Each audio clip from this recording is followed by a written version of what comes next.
So the question, I guess, kind of first in my mind is, why has this been so underserved?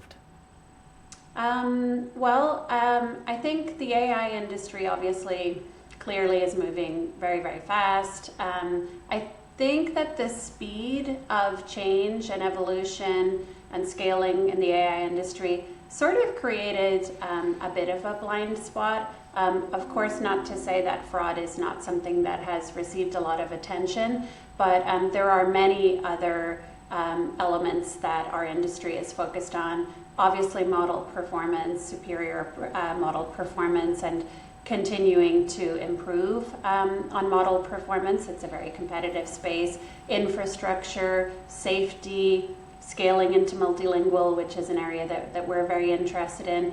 We were focused on all of those elements as well, of course. But we did feel that there was opportunity, certainly not speaking for others, but for our team, to really ask ourselves some tougher questions around the integrity of the human layer that's producing the pre and the post training data. And because clearly that quality, we see fraud mitigation as part of the data quality assurance layer. That if we don't get that right, that can of course result in degraded model performance just as quickly as ineffective data quality workflows and underqualified contributor networks and so on. So we started to build NIMO because we saw that gap, and we saw particularly the opportunity with how globally distributed our workforce is at Welo data. And we saw kind of the lack of an off-the-shelf enterprise-grade security framework that was available, so we felt we needed to build that ourselves. So we're talking about this kind of human-generated data that's either fraudulent or misrepresented, and it's almost like a prompt injection, right? It's these LLM injections, it seems like. Can you walk us through the downstream effect on a model when that happens?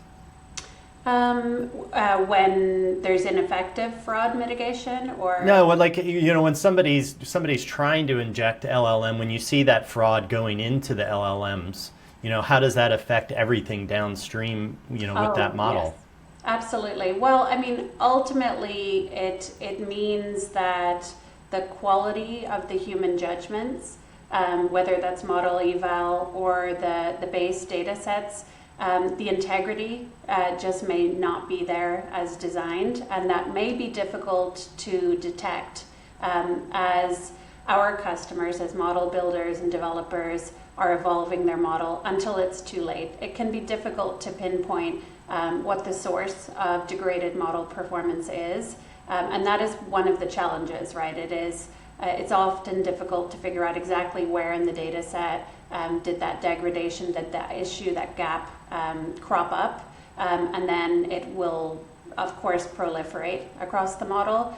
We would, of course, rather do what we can to ensure that we get the integrity right from the start, and a big part of that is controlling our contributor process, not only pre-production while we're qualifying and selecting and onboarding our experts, but also in production itself.